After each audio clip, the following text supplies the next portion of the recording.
In this video, I'd like to give you two simple ideas for you to experiment with to spice up and modernize your chord voicings. And these ideas are based on Sus4 and Sus2 chords. So just to jog your memory, here's the C major scale, and it has degrees 1, 2, 3, 4, 5, 6, 7, 8, which is 1. And the simple C major triad is built on the first, third, and fifth degrees. The minor triad is built on the first, lowered third, and fifth degrees. So major, minor. And this is the root form without any inversion. A Sus4 chord is built on the first, 4, and fifth degrees. And a Sus2 is built on the first, second, and fifth degrees. And the sus stands for suspense, because in some sense, when you play a C Sus4, you're kind of expecting it to lead into a C major or minor triad.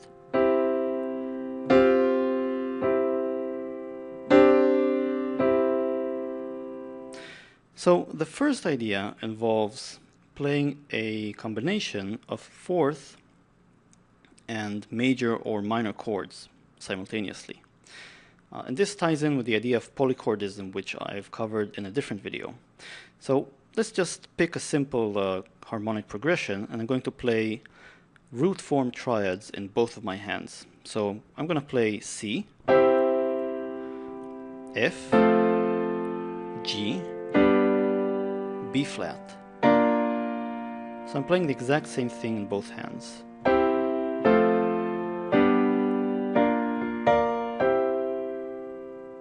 Now, to spice this up, instead of playing triads in both of my hands, major triads, I'm going to play a fourth chord in my left hand. So let me just play the left hand.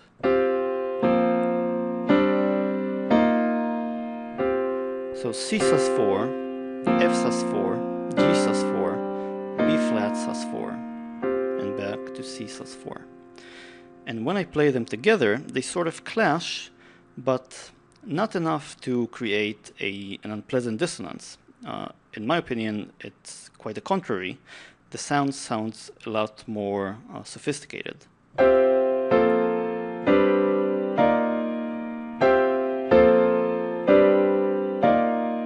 Just the triads.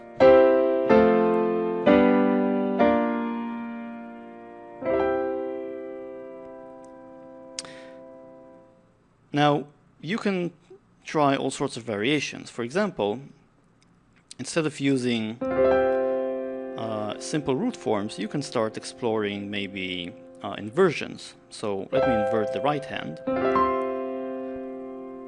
and omit the fifth, because I'm already playing it with my left hand.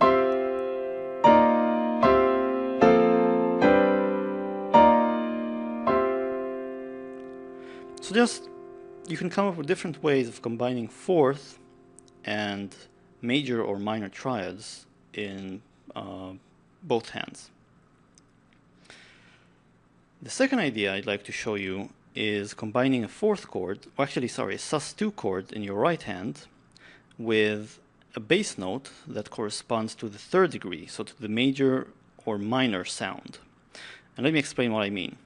So once again, I'm going to play a C major triad in both hands. In the right hand, I'm going to switch to a Sus2 chord. So this is a C Sus2. And in the left hand, I'm going to keep the bass note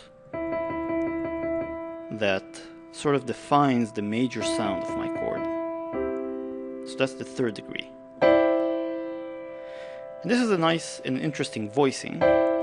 Here it's the same thing for F, G, B flat, back to C. And you can do all sorts of interesting things with this voicing, simply because you have this interesting ambiguity, which gives your chords and voicings a more sophisticated sound. For example, let's look at this simple 2-5 progression. A to D to G to C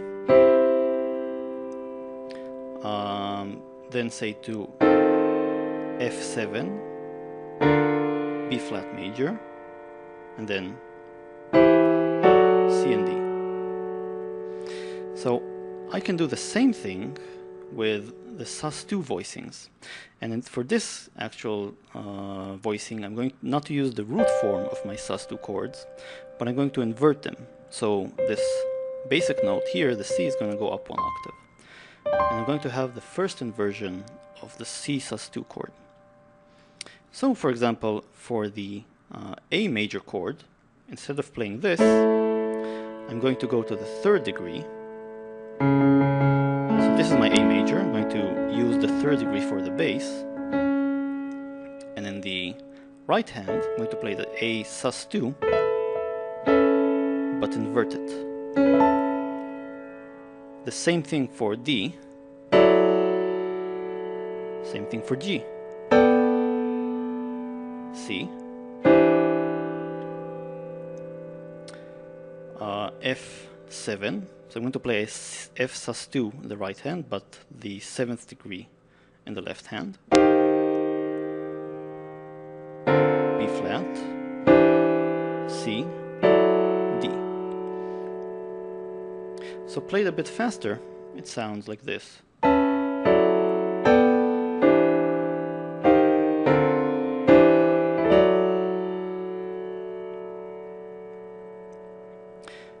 Another slightly interesting variation which I used for the F7 chord is to use not the 3rd degree but the 7th degree. So instead of playing my G this way and using the 3rd degree of the G scale, 1, 2, 3, for my bass, I can use the 7th or the dominant 7th, because it leads nicely to the next form, which is the C. So, just to reiterate, A, D, G7, C, F7, B flat, C, D. So, those two ideas were just meant to give you a taste of the interesting voicings you can achieve by combining Sus2 and Sus4 chords with major or minor sounds, so major or minor triads or bass notes. You're supposed to, of course, experiment, and I hope you can find a lot of interesting combinations that will enrich your music. See you next video.